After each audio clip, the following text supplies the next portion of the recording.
Hello, welcome back to Man Matters with What's up, Nate. guys? Derving, how's it going, man? It's going pretty good. It's going pretty good. How was your weekend?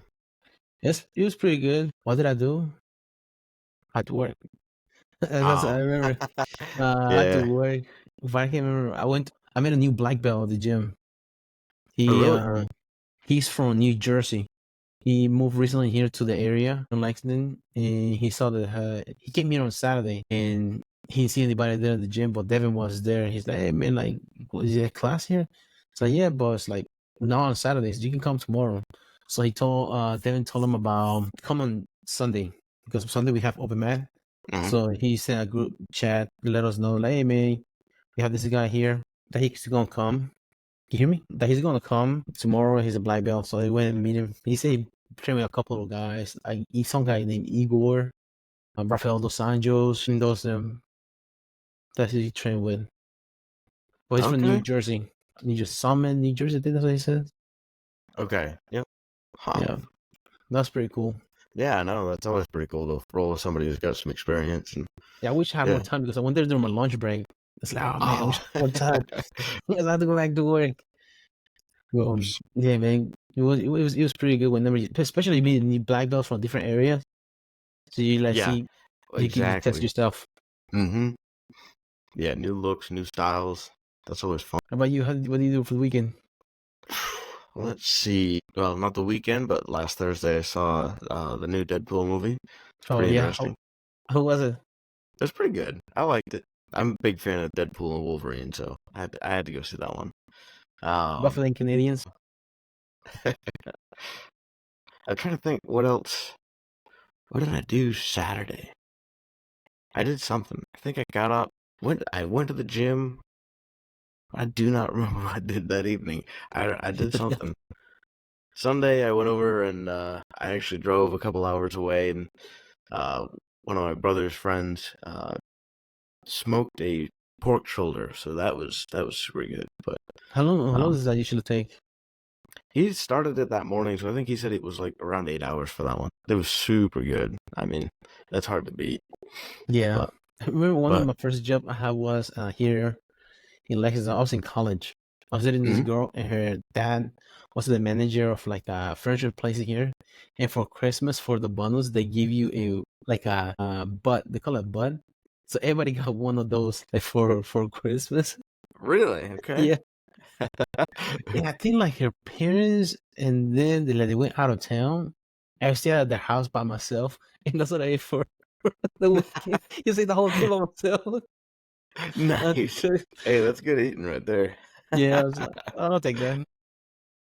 But yeah, man, good time. But then I remember that place closed now. Yeah, man. I remember that was the bonus for the year. That's funny.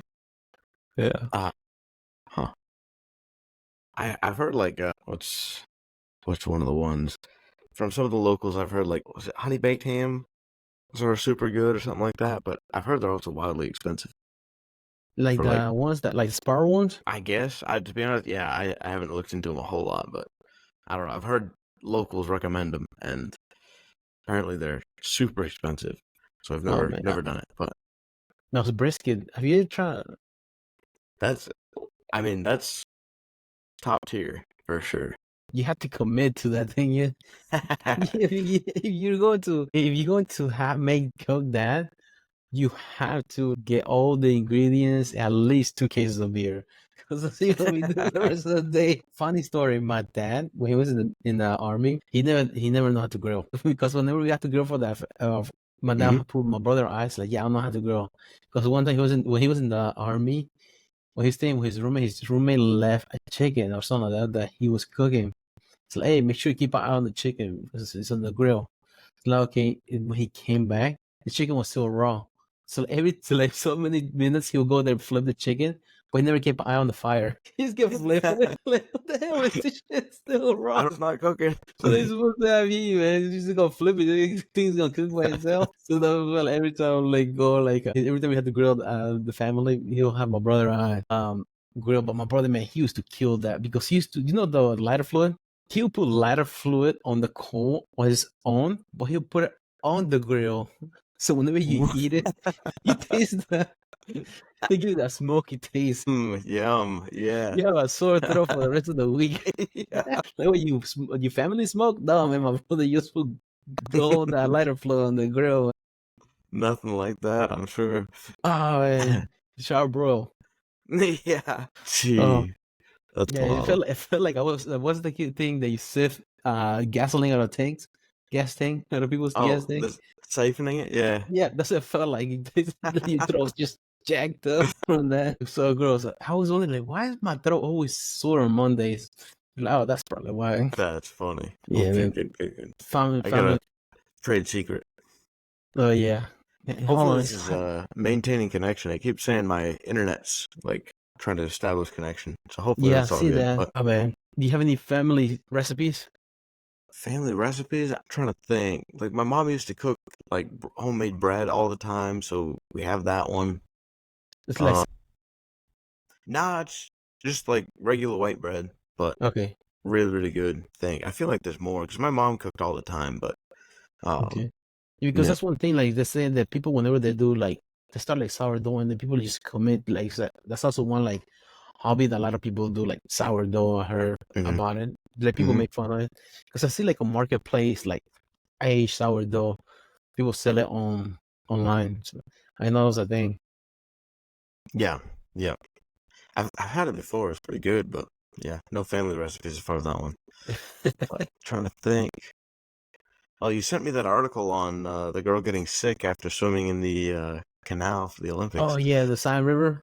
Hmm. That's the first one. I can't imagine how many more Yeah. they gonna go.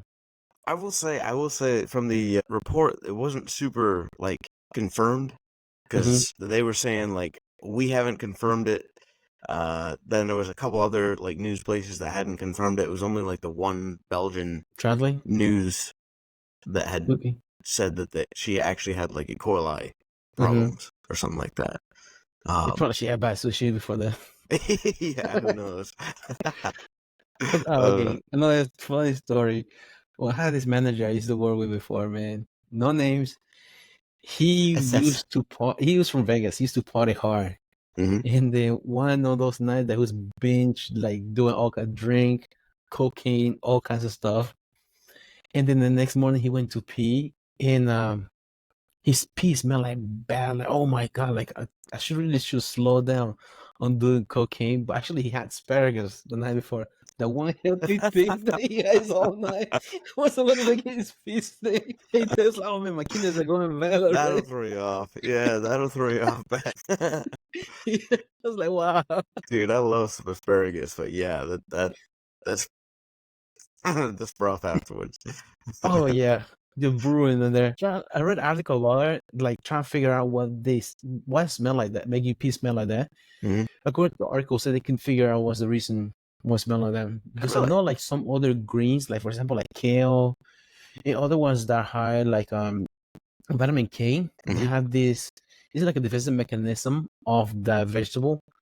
It's called damn, I just forgot about it. What's the name of it? Because it gives you rhabdomyolysis is usually when you work out too hard, in which like the protein like, of your muscles breaking down, it damages your kidney when it processes Okay. Okay. urine. Damn, I can't remember the name of it right now. I have the tip of my mouth. It's not oxytocin. It's called. Damn, I can't remember. I don't know. How do I look it up? Oxalic acid. That's what it is. Okay. It's oxalic acid. Let me look up that up. No, by typing, I will remember. Let me share this. See what let me. Can you see it? I can. Yeah. Okay, oxalic acid is a natural occurring compound in many fruits, vegetables, nuts, and whole grains. While small amounts of oxalic acid are not harmful, this compound can inhibit the absorption of other important nutrients. For this reason, some people suffer oxalic acid or oxalate as an anti-nutrient. I thought like I thought it was this what was causing the you pee smell like that, Yeah. but it wasn't that. Okay. Like exposure to oxalic acid can cause headache, dizziness, nausea, vomiting, convulsions, coma, and even death. Like, Dang. damn, Okay. Some serious take stuff. take that, vegans. How about that? Just get for that. Guess that vegetables are bad for you too. No. If I was supposed to eat it, why would it do that to me? Yeah. thought we were friends. But yeah, Yeah. Speaking of funny stories, my brother was in the military, and I can't remember what where he was. He got sent to some other country, and there was a fruit that apparently it was really good. It was like really dark red. Anyway, yeah, he had a couple of those and didn't think anything about it. Apparently, the next morning he like got up to go to pee, and he peed and he started peeing red, and he was like, oh, "Oh my gosh, what is wrong?" he He thought they get thought like something amigo was, or something like that. yeah. Well, apparently that fruit is just like it's so colored. It's normal to pee red after you eat it, but Oh yeah, wow, yeah. I wish I could remember what fruit it was, but yeah, yeah. damn. He was like, have you ever had like? Oh man, I don't know if you were around during the times where they had the original Four Locos. Nah, I wasn't really. I mean, that thing just tear you up. I've heard. It was bad. I remember. I can't remember which one it was. I think like watermelon one I had. Man, for like 3 days straight, I was shitting teal. My shit was teal. Really? Like, yeah, I was like, oh my god, what the hell am I doing? I love it. Oh yeah, man, it will mess you up. That thing, the Four Locos, the That's original recipe. I'm not seeing what they're banning. yeah, right. That's wild. Dang, I hadn't heard of that. It was the worst, man. Did you keep drinking them after that? No, no, man. I started doing chicken balls after that. But man, yeah, like well, today we wanted one of the subject we wanted to break down wasn't shit, but it was getting shit done as far as competition. Do you wanna start? Yeah, I mean, I guess really we were just thinking about talking about the preparation before matches, mindsets going into matches, any kind of pre competition routines that you got or anything like that. Yeah, I mean, I don't know, it's kind of a subject that I found really interesting. I mean, because I do compete. Haven't as much recently, but like last year I was doing but it's always interesting to hear what people's mental state going into matches. Granted, it's a higher level competition, but you got guys like Cowboy Cerrone, who he was like, yeah, I throw up before every match. Like he was super nervous, all this stuff, and he fought all the time. Granted, again, higher level competition. It's just interesting to hear that veterans even still feel that Yeah, after all that GSP said time. he felt the same way too. Whenever he would like, they had to talk him into fighting because some days, like nights before the fight, he would cry. Like, what am I doing this to myself? The coach Yeah, had to talk him into actually perform because he would like get into this state of mind because the sport itself, you will put like in your securities, put him in the spot. Because for like sure. every time you're working on is your weaknesses, and then those weaknesses go more like personal, and then you don't want it to hinder your performance. It's not that your opponent is not going to know that this are certain things unless you show them that card. They will act accordingly, Hmm. and that's if you have a high IQ opponent. Because not every opponent that you go against, like, oh man, he saw this right here, he's gonna go for it. Right, right. And yeah, I feel like that's probably acquired more as you get into like higher level competitions. But yeah, I mean, it really does. It's going out on the mat, just being in front of everybody, and there's a very real thing going that always goes through my head is like it's me and this guy, and it's his will against mine. So it's I don't know, it's a very real, very intense way to go into something. I don't know. It's crazy to me. Yeah, Um, because uncertainty too, because at least for example, like when you move weights, you know how many sets and reps you are. And then after that set is done, you're able to go on with your life. But whenever you are going against somebody else, it's their will against yours, and there's no way to gauge somebody else's will mhm. unless you have to push it and test their will. And hopefully your will stronger than theirs, and you're able to become successful, you're able to succeed in that battle. That's kind of one of those things. I guess kind of getting into the mental state that I always try to be in is as relaxed as possible. Because for me, I have no problem getting the adrenaline that I need. Usually, it helps me to be more relaxed and more like able to think. I guess I should say.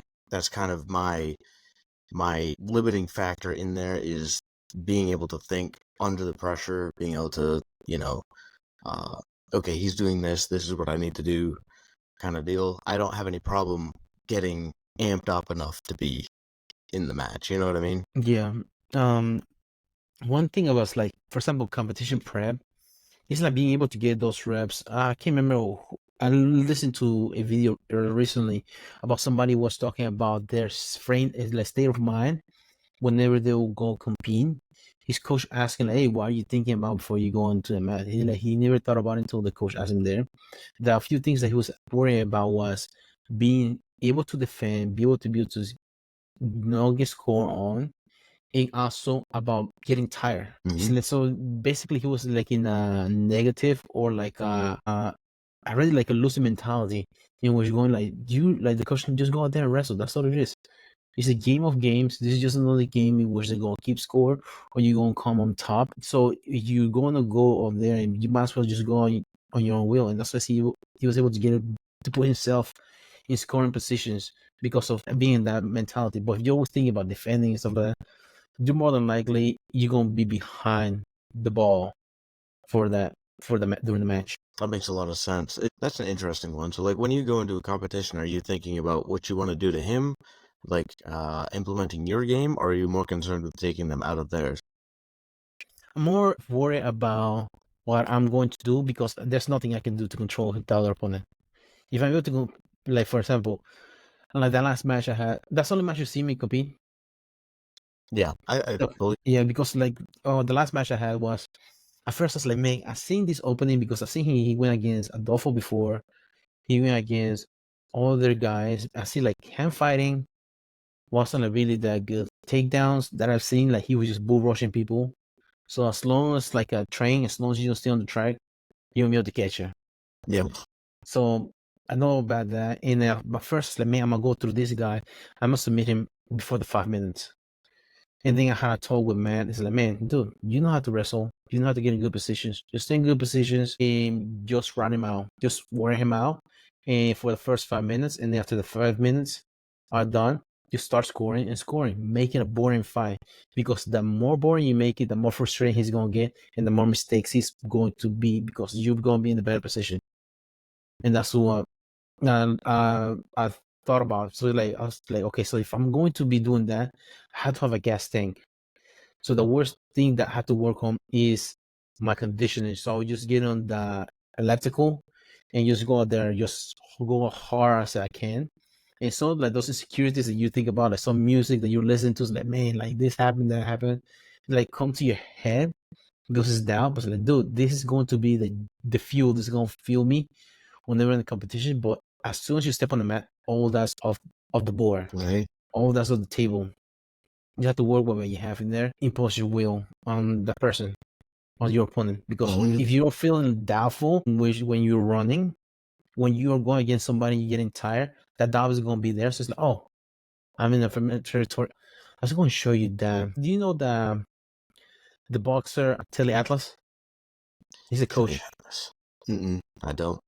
I want to show you that video of him because he has man, this speech that he's telling one of his guys. Oh, that's interesting. I mean, definitely, worrying about conditioning is definitely probably one of my primary concerns when I go in. So that's interesting. It's definitely an area I know I need to work on.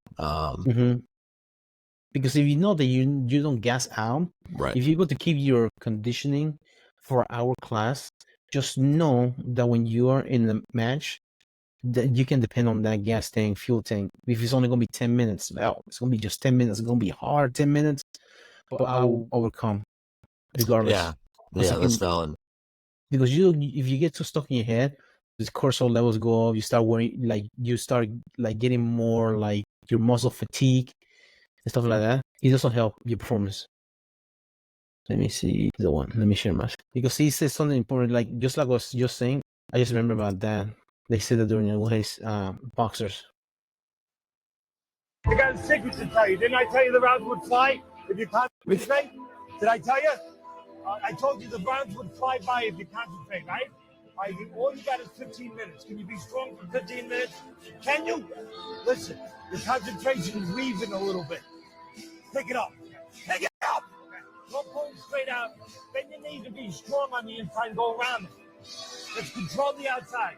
Look, the fire's coming. Are you ready for the fire? Look, we're firemen. We are firemen. The heat doesn't bother us.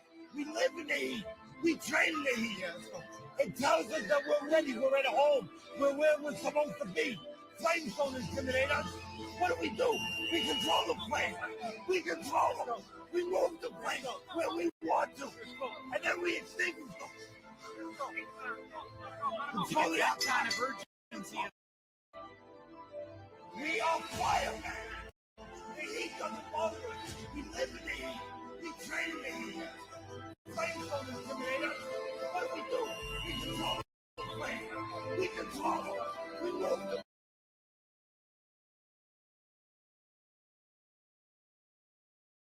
Dude, when I heard the video, man, it's like got me pump up. It's like, oh yeah, That's crazy. that's Yeah, really no, important. that's can you be strong for 15 minutes? Yeah. Before that match, I watched the video of my last match. I watched a video of Leon Edwards with his coach talking to him. But you pick it up, Rocky. You got this. Like, don't let him bully you. Don't let him bully you. He kept saying that. So one thing I told Vandy, my daughter, I know she's really loud. Whenever she saw me going hard, I need to hear you. Come on, Dad. Don't let him bully you. And when I was hearing that, it's like, oh, I'm going to kill this guy now. Just like in here, it's like, Dang, that's come on, cheating, Dad. man. Yeah, using the crowd 2 against 1 because, like, I can hear her. I know I have the fuel to keep going because I don't Yeah. have an excuse to stop. Dang. Yeah, that's cheating, I'm pretty sure. Yeah, you saw how the match went. Yeah, for sure. That was a cool match. I mean, that was probably the most hyped everybody was in the building was for that match. Oh yeah, it was nuts. Because like another thing, well, what's the name? Robert. He was like next to me when I was warming up. It's like some people like to put headphones on whenever they get prepared. Mhm. But I got my headphones on. Like I brought like my headphones to get ready. But it's like, man, if I want to like take it in, I want to be able to hear and feel everything that I'm going to go through because you don't want to be like in a foreign land before you go into the actual place. You want to be inoculated where you are. You Yeah. can smell, you can feel the temperature, you can hear everything, you can see everything, you see the light. So if you want to go from one place to another, you just go get used to the place you are. You see the people competing, everything around them. And you just go in there. The one thing I told Robert, this place is gonna go fucking burn it to the ground. I'm gonna take this place off the roof because I'm gonna fucking kill this guy. I'm just going to bring it to him. So somebody, if he's undefeated or not, I'm gonna go through this guy, man. Mm-hmm. So no, I'm better than him. And Dang. when I was going with him at one point, I got a cut on my nose. For some reason, wrestling, I had like scar tissue on my nose and right here. So whenever he hit me, it cut me right here on the nose. Usually in wrestling, they start the match for blood time. Mhm. But I didn't see like the referee stopping. I was like, is he gonna stop it? Like, fuck it, let's go. He's the one that's gonna be wearing my blood, not me. He just keep going. And also another thing that I had to adjust during the match was I went for an underhook. He torqued my elbow. I remember that. My elbow was just like, no, there goes my elbow. And if he would keep going, he would have gotten it. Really? Yeah. He would have gotten it. And then I remember after that, he went for the Russian. He went 2-on-1 on the same arm. Mm-hmm. I was like, oh man, he's going to try to tag the arm. And that's when I did the spin behind, try to go for a single leg. Remember that part? And the reason I did that was before, if he got my 2-on-1 again, I'm going to go for that. He's going to have that in his head. If he gets 2-on-1, it's going to be 2-on-1, both his hands are going to be on my hand, and I'm going to grab his leg. So for that, he didn't attack that. He didn't use that again. Okay. So you make him like, it's like a fake. So you make him think about it. Like, oh, if I do this right here, I'm be in a bad position. Because he might, like, he didn't get a single this time. But next time he might be able to get it. Mm-hmm. So that's all, like, you have to, like, it's like a mental game at the same time. Yeah. Because if they're like the uncertainty, if you make him think about the uncertainty, that you're more in control. Because you see me, I was going forward also against him. Because it's hard to go backwards than it is to go forward. And then I was trying to get those tie-ups. And if you feel like you can control those tie-ups, the better off you'll be than to be in defensive. Like, oh, I'm in a good position because I'm defending. But if you're in a good position in wrestling, they always taught us about having tie-ups in which you have control. For example, double unders, 2-on-1, underhook, snatch single, front headlock. If you're able to control, get those tie-ups, there's no way the other person will be able to take you down because you control the one of their hands. And then the repetition. Yeah. That's why whenever he went for he tried to do for a knee pick when I took him down because he had an overhook. He instead of having an underhook. So that's why I went for Ushimata from there because he had overhook. So he's went send him. Okay. Because he was in a bad position. So that's like, oh yeah. Because if you're not used to like teaching people like new things, that they don't see those small details, so they go for it. Like that's what I like to teach a new move when it's like 6 weeks before or like 4 weeks before a match. Yeah. Because you have to do 100 reps. If it's a high like a explosive move, more than likely you're gonna get it wrong during the competition. Right. No, that makes sense. Yeah. Kind of have to hone in what you already know. Yeah. And make that your prime, your sharp tool. And you also want to make good habits, good fundamentals, because if you don't, you'll be in bad position as well. There is more hindrance than anything. From there, I fell into half guard, and he had a lockdown my knee, and my knee popped too. Whenever he did like trying to lift me up above, because his legs are so freaking thick. Yeah. My knee, they were. My knee pops like. I was like, oh. No, here we go. Yeah, and then after that, he cranked the Americano on this side. I was like, oh man, that was bad knee. That was already out. I'll take this shoulder out. Well, luckily I have short arms, so he was able to finish it. So I was able to get out there. But I wish I would have gone for a rear naked choke because I think I will like a front like 10-finger guillotine because I could have gotten because there were plenty of times I was snap down, trying to get behind on him. Yeah. Also, that's another like if you like have like that move for the snap down, go behind. It's really tiring because it keeps your opponent under you in the back position in which they can get caught in the guillotine. Right. Instead of like because shooting, if you're not like used to shooting and be able to get those finishes, it's like a new town. You're like out of. But if you can like get used to that snap down, you can work out off different thing.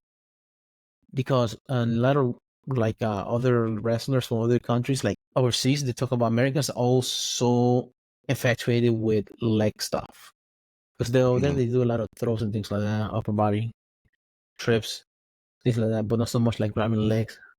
Interesting. Have you noticed that about other like other wrestlers from other countries? No, I mean, to be honest, I haven't studied a lot of them from other countries, but that is really interesting. I mean, I know that's true, at least for Americans, that, double leg, single leg, stuff like that. We love that. Yeah, because you look at jiu-jitsu, they don't go for leg stuff. Right. In judo, it's forbidden, grabbing legs. Yeah.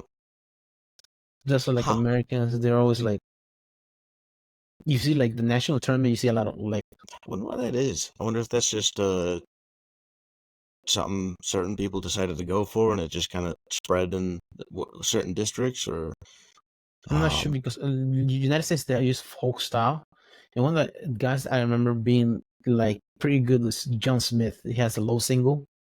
You remember that move? He's the one that made it famous, like in the 80s, I think. He's like really fast because he's really, really low. And the thing about it, he talked about that takedown itself is not what makes it happen. It's being in a good stance. That's what makes it get a good takedown. Because you know how your feet sit on that, right? You feel like too high, you're diving for that leg. Right. But if you're low and you spring forward, that's what you're going to get your takedown. That's the difference. Interesting. I never thought about it like that. I mean, granted, I don't do a ton of stand-up, so maybe that's why. Yeah. Because other countries, they do like that bend at the hip and their knees kind of stray and they're reaching out with their hands. Because by the time you get to the legs, they can't really get their legs back and sprawl. Just current distance. So that's why you have to like a lot of upper body tie-ups, try to beat the hands. So it's like things you have to take into consideration for prep for tournament because every match starts standing up. Yeah, no, that's definitely true. And definitely a lot of the time, the initial takedown is a major deciding factor for the rest of the match. especially for the big guys. Right. That's very true. Yeah. Because big guys, for example, remember Matt's match versus Luke? Was that was the deciding factor of the match? Yeah. That one takedown. True.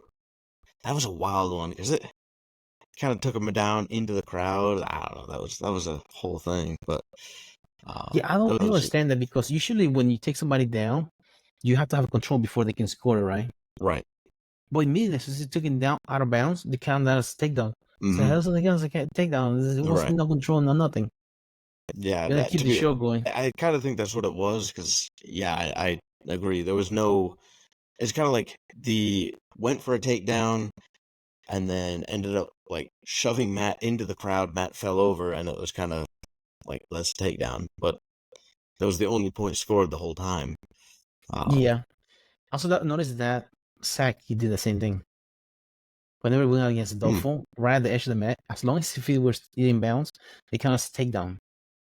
Interesting. I didn't make that connection, but So I knew that when I was going against him, don't have my back against the crowd. Just push him, push him, push him. And whenever he tried to take me down, I gotta bring that match, man. Because they have to. I remember one part, I had side control, and he flipped me over, and I was able to do hip highs, and he was trying to push me out of bounds, and I just pivot, and he went into the crowd. Almost the end. I don't remember that part, but But he was that's what he liked to do, like, yeah, because I remember I was in that position. It was side control. Different time that time he actually snapped down too. He's trying to dive for it, and because it's so high, when he's trying to like get to my legs, it's so low, so you just have to snap him down and get behind. And I was easy to pass that half guard from that one, but it was a side control, and he flipped me over, like literally, like flipped me over. Was able to bridge, and when I bridge, I hip highs, and then I stood up, and he's trying to do the same takedown, trying to push me into the crowd. But just pivot. Yeah. So you want to take it down into the ground and push into the ground. Yeah. Yeah. No, he relied on that brute strength technique for sure. Oh yeah. Man, my neck. Another thing, like whenever like down, I remember like I think it was like 3 minutes in, because I remember my elbow already was hurting because he torqued it in that snap down. Because he will do a lot of like offensive linemen just snap my head, snap my head, snap my head. It's like, man, Yeah. I was like wore out because of that like a snap down. Yeah. But then I remember, as long as I keep going forward, it's not gonna affect me because the more I go backwards, it's gonna put more weight on my back. So that's like just keep going forward, so get my feet under me, and still be able to fight in those. I never throw an underhook on my right side either. Anyways, that's like I got my arm jacked up. I'll throw on my left side. I remember during the match, I remember that he was right leg lead, but he was like reaches weird. He reaches a line with his left hand. It's like, oh, I have an ankle pick from there, but I never used it in the match. But there's like some things that I was like, oh, if I can like be able to get like this position, but then like somebody told me like, no, he doesn't lean like that. Like, okay, Interesting. And, yeah, well, another thing was some people drop to their knee whenever they're trying to look for a takedown. So they like some people like if you're really explosive, you can do that. Like go a takedown. I usually do that on somebody if they have like bad posture, like a bad stance. Yeah. Because in order for them to match your level, they have to lower their head. If they lower the head, knee, and ankle, they're lined up, you just get an ankle pick right there every time. Boom. Because you're at that level. You don't have a risk of them be able to catch you in the bad position because you're low already. Yeah. And the guillotine is hard for it to get because as long as you top of your head's not lined up with the chest, there's no guillotine in there either. Right. But I noticed that whenever he did that, he put his power leg, the knee on the mat. Well, he doesn't know what he's doing if he's doing that. Yeah. Because if the trailing leg, he's not gonna be able to shoot off his left leg because that's not his clean leg. So just pops out. Okay. So you see like some people that do like certain moves that you know how you're supposed to execute them, and do it wrong. Is like, I know how to get around this. For example, somebody feel like somebody has your back and they cross the ankles in front of you. Yeah. It's like easy peasy, lemon squeezy. Let me take this. You fucked up. Oh yeah, welcome to Foxville, Revelation you. But yeah, like that's like you have to be able to be aware to where you are in certain Yeah. things, certain positions, and just drill them. Yeah, another thing I wanted to cover in today's episode was about like preparation for a match, because you have to go hard during training. But also there are sessions in which you go hard and you hit a wall. For when I want to go for matches, I want to be able to get my ass kicked. The last sessions, I'm getting my ass kicked. Doesn't matter. Just I can get used to getting my ass kicked, get that shit out of the way. And whenever I get tired, and also your teammate has to be aware of where you are, how you doing, so that way you get quality reps when you're tired. So the resistance comes down, but you'll be able to you'll be able to hit those good quality reps on their minimal time. So that whenever you have and you're exhausted and you have to go for desperation mode, you want to be able to get those quality reps. So in case you do have to use them, that's the perfect time to practice it. Laying the competition prep. That's interesting. I hadn't really thought about it like that. So how close up are you talking for those? Is this like once a week, every week leading up to the match, or is that a couple times a week? Or is that Right only there the is week gonna before? be like 2 weeks. Like the Okay. last 2 weeks, Mhm. you have to be getting there, like hitting that wall, but also getting quality reps in which resistance low, because if you keep the resistance high, that's when injuries happen. Yes. And another thing I want to talk, like, eventually we could talk about a different episode, strength and conditioning. Mhm. But another thing about strength and conditioning, the week off competition, I don't lift any weights. All my heavy weight is gonna be done on the mat, because I also back off a little bit of the weights and then get those quality reps, be able to hit the wall. You have to worry about being sore for the next lift, because Right. this is your lift right here. So when you hit that wall, I remember going Matt Walker, he will just kicking my ass. And then like, come on, Derving. And as long as you keep moving, being able to get you quality reps. And doesn't matter how tired I was going to get a takedown, get in a good position, and hold on to the position, or try and get a one score, get a sweep or something, so that he will back up a little bit, because I mean, he's about to hit a wall. Yeah. And then also you have to be cognitive of, you have an injury, don't push it too hard, man, because you're going to break. I remember one time I was ready for a competition, and my knee was really, really bad.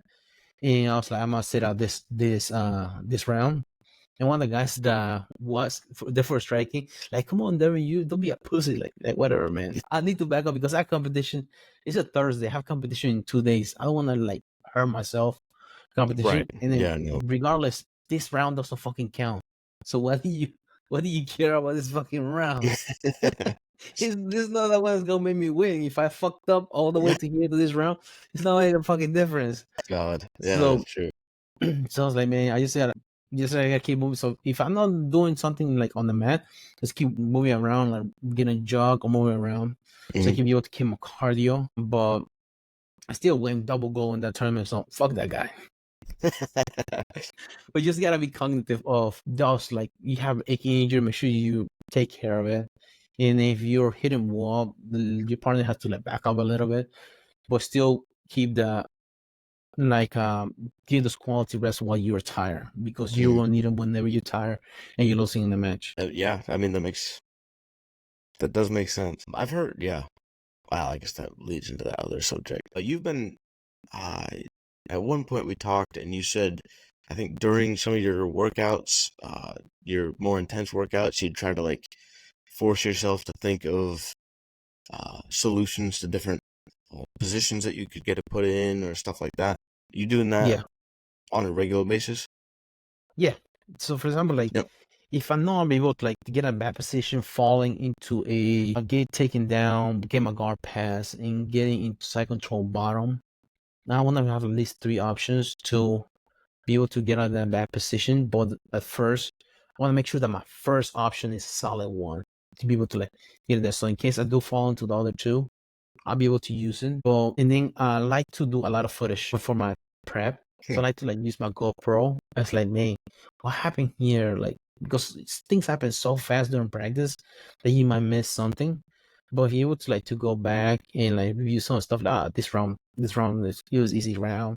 Don't worry about this round. Don't worry about that one. But then you like zoom in and where you are, and then just because just remember that you can only be on the mat for so long. Your body breaks down, but then your brain can still practice it, be able to move. So you just watch films of other like move, like, or how to get out of this position, or how to get better, get a submission out of this position, and then you just practice that in your head, even though when you're doing something else, like for example, especially cardio.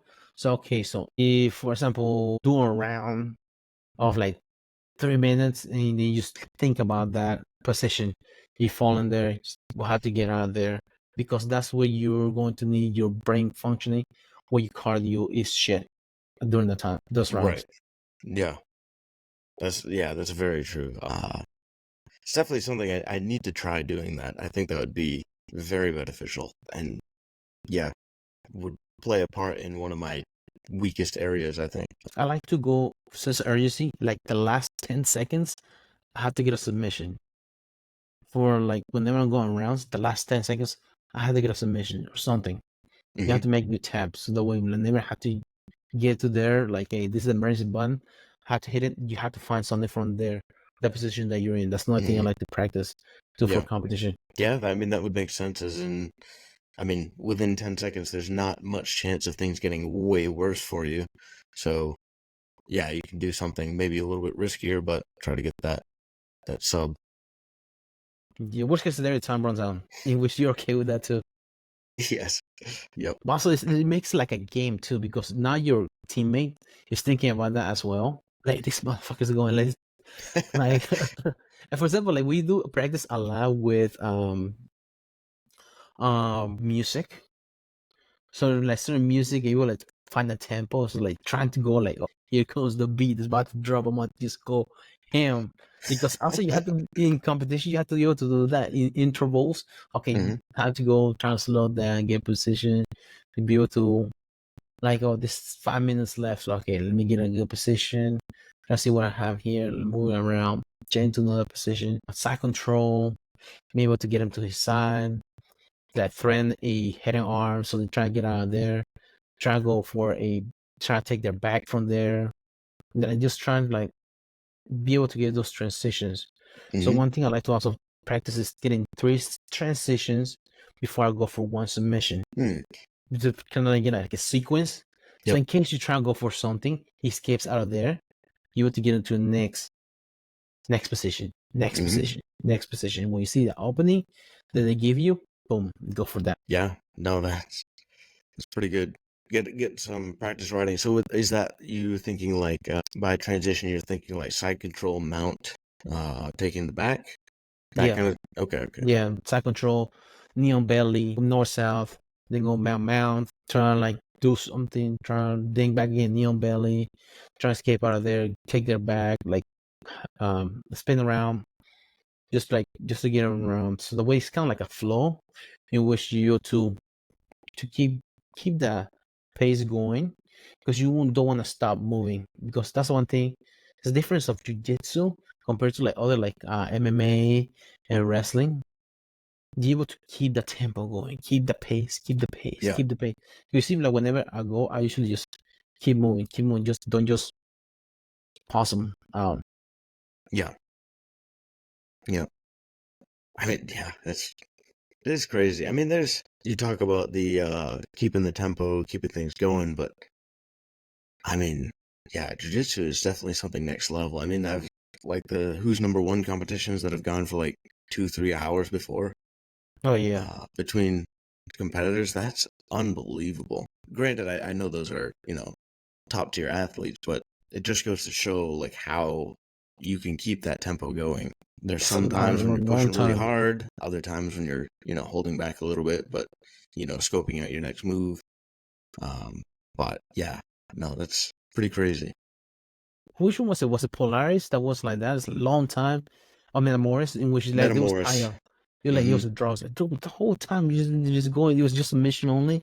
Yeah. And it was just a tie. Yeah.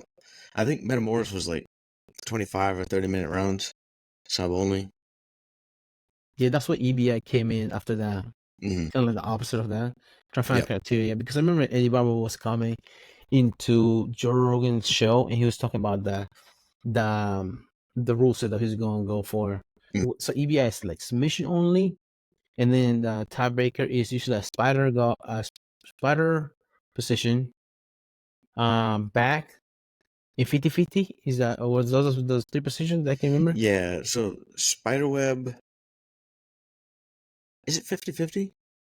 I know Spiderweb and back are in there. Okay. I think 50-50 was the other one. But no, that's without a doubt the best rules in my opinion. Just because, I mean, you can stall all match, but you get in those positions and there's only so much you can do to stall, and somebody will get worn out.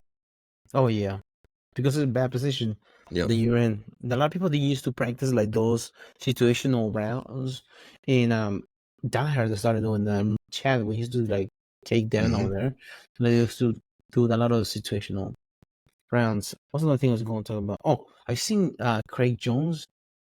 I have not. Is it out? You know the combate ring that uses like it's like it has like walls on the side, kind of like race. The karate combat?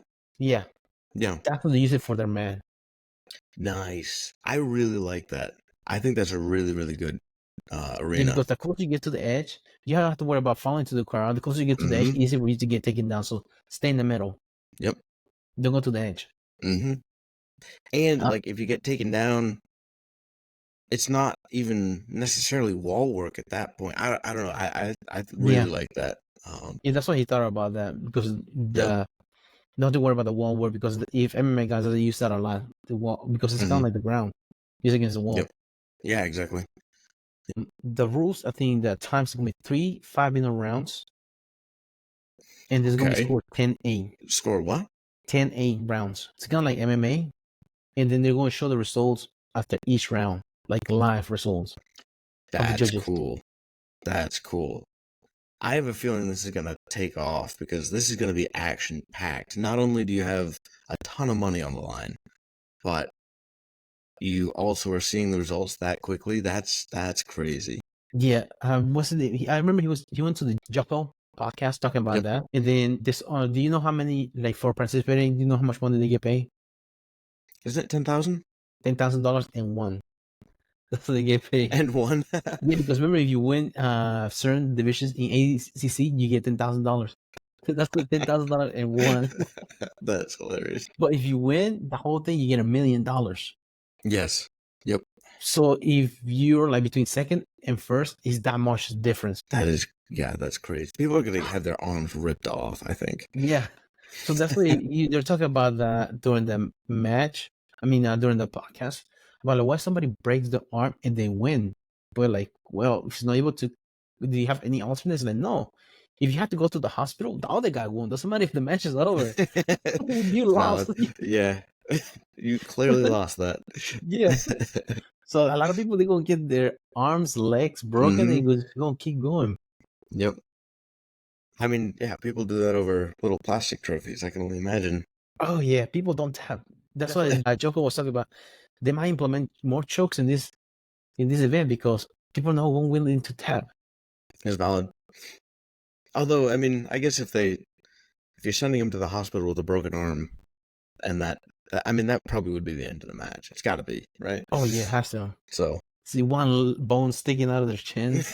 Yeah. Oh. Nah, I can still fight. I'm good. Just tape it up. Yeah.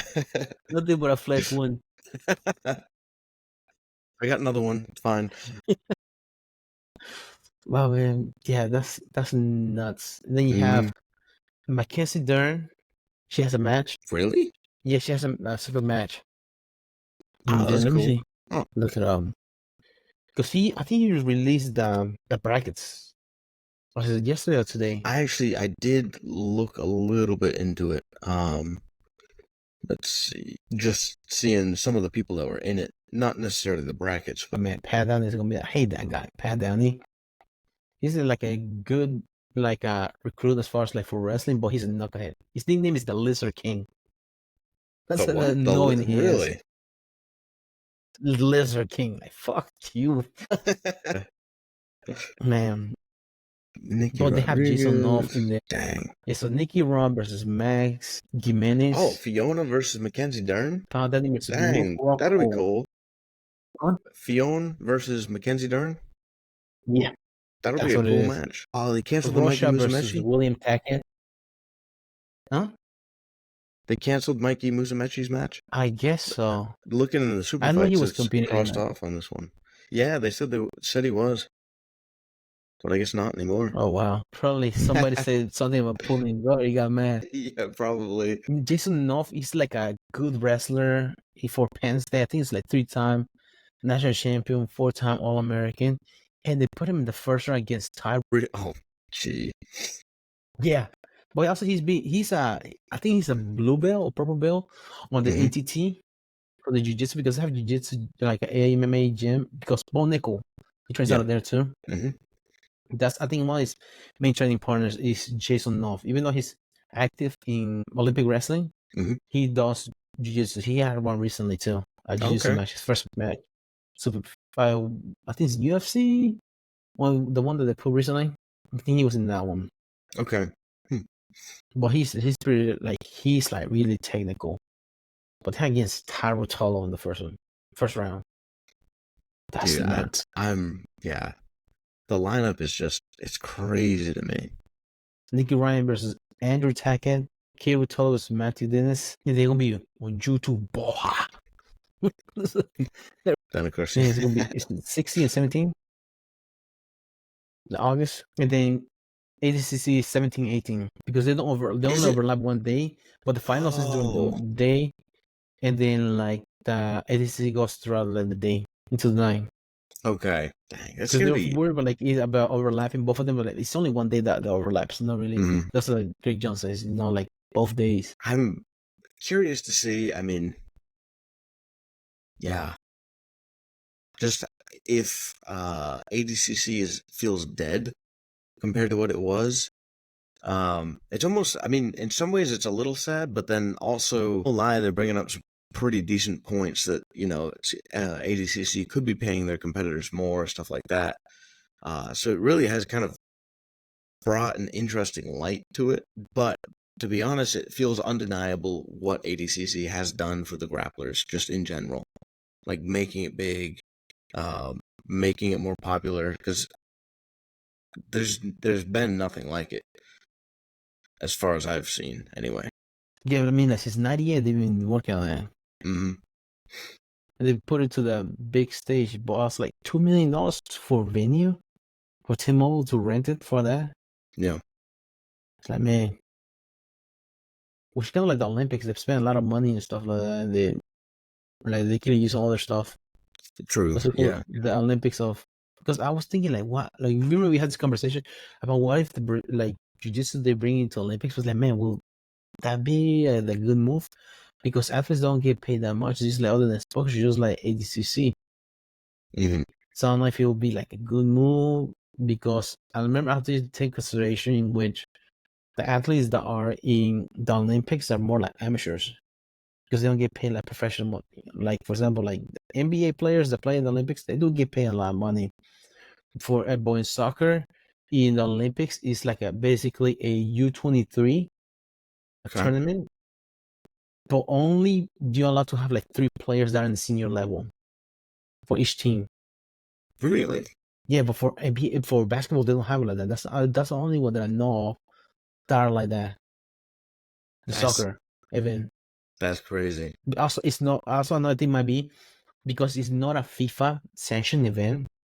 So, for example, some players that are famous and they play for a club, they are not forced to have the players play in the Olympics, because that's during the preseason tour and during the preseason workouts for them to get ready for the season. So, like, do we risk him? Be paid this much for this guy going to Olympic tournament, which if we don't know contractually bound. For example, like the World Cup, Euro Cup, yes, that's FIFA, right? In which that they're the ones that regulated. There is okay for those because they represent the country. But if we pay this much money for a whole season, he get injured, then we lose it for the whole season. It's like, why even bother? Yeah. So probably that's No. why they made that rule of the U23.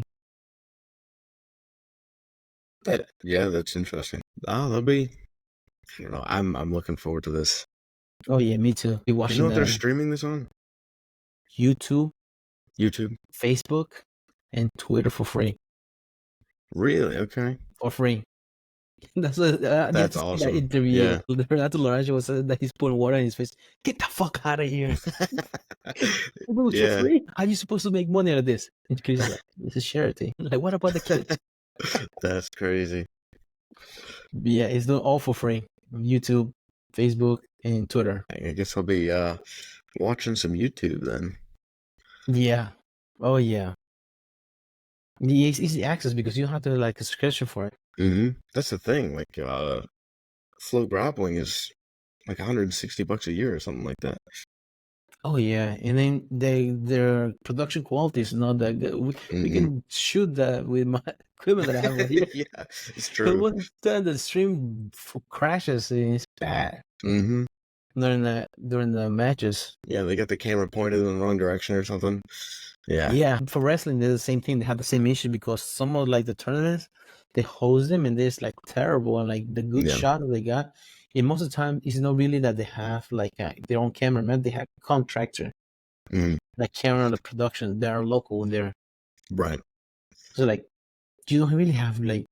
They said that they want to make the sport big, but they're taking all the money in which like they don't really good exposure for the. Right. They're just hoarding all the information.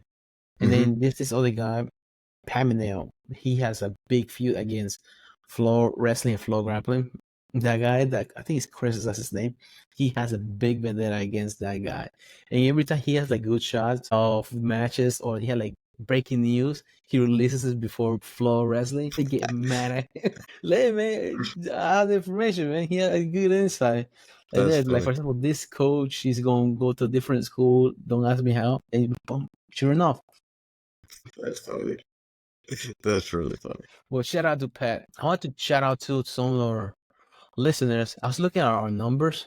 Yeah. And I was like, some of the audience was all, United States. And then we have other one was, let me see. It'll pop up. Was usually like a bunch of like Philippines. It was like Matt Matters International. Oh, yeah, international. But I'm not the last weekend video of making fun of the guy stabbing. But the Netherlands is one in Russia. Apparently, we're behind enemy lines in Russia, keeping it busy while they're bombing Ukraine. Dang. There you go, Dio Converts. Better watch out. They're gonna have the right mentality going into these competitions. It's not gonna be good. People in Dagestan listen to this right here. The rest of practice doesn't apply to Sambo. Oh yeah, isn't it Craig Judge that always make fun of Sambo? Yeah, I'm pretty sure. I mean, what hasn't he made fun of, right? Yeah, I remember one time he like painted a car that says Sambo. He threw a grenade at it. It doesn't work. He was over there in Ukraine. Sambo doesn't work. But yeah, that's what I was doing. A shout out to people in Russia and Netherlands listening to our podcast. All right. That's right good. on. Who knew? But yeah. Do you have anything else? Think about. I mean, there's plenty of things we could talk about. I think I've pretty much covered it. Felt like it was pretty good. Yeah, there's just like, for example, for competition prep, don't worry about so much like a different like stuff like getting in your head. Just make sure you practice those insecurities, and then you get better at them. Don't take it too serious at the same time. That it will hinder your performance. For example, everybody's looking at me. My family is going like, dude, those scenarios not happening. Just work on the task at hand. You eventually be able to perform a lot better that way. Look for your scoring positions, because that's the only way you'll be able to score, not by worrying. And preventing somebody from scoring doesn't get you points. Yeah. Going for your defending submissions is not going to get you better submissions. Just be on that tag. Being as present as you can in the match and just trying to think how to advance your own position. I think does a lot. Yeah. Some of the worst matches I've had is when I can't shut down like the external stuff, and I'm just thinking about the crowd and thinking about all that. And some of the best ones are when I'm just kind of in the zone having a good time. So Yeah, um, I used to go like to MMA matches back in the day. Whenever people used to just throw chairs and bottles, which like I mean, yeah, that's what I used to be worried about, bro. Now it's like more organized. Don't have to worry right. about that nowadays. Yeah, But it's man, not a problem these days. yeah, 'cause don't have to worry about it now. Like back in the day, you had to. Well, not like come on, everybody's chill. It's not like those old MMA matches. Right. Usually it's a Wild West. Yeah, just worry about yourself. Worry about your positions. Yeah. Just like in life, don't be worried about so much about other like getting focused on stuck on the algorithm or everybody else is doing great in life. Like, oh, I'm missing this right here, or getting so much caught up on other things. But just be where you are. You will just work on yourself. Yeah. Very And true. those videos that you watch for 5 seconds, don't let it determine the rest of your day. Yes. You're here. The video is Hmm. gone. The video is over. Don't just like when you listen to music, you listen to a song. Sometimes it gets stuck in your head. Hmm. You just hum it out and just get out of your head. Same thing with videos. Same thing with different scenarios. Somebody caught you in traffic. 2 seconds to interaction. Don't let it ruin your day. Yep. Yep. Do what you're doing. Stay on the Yep. path. I definitely agree. Definitely agree. Yeah. Well, thank you for listening again to Man Matters podcast. Thank you guys. In and out of the USA. Uh-huh. USA. Very nice. Very nice. Nice. I'll see you later. All right. See you guys.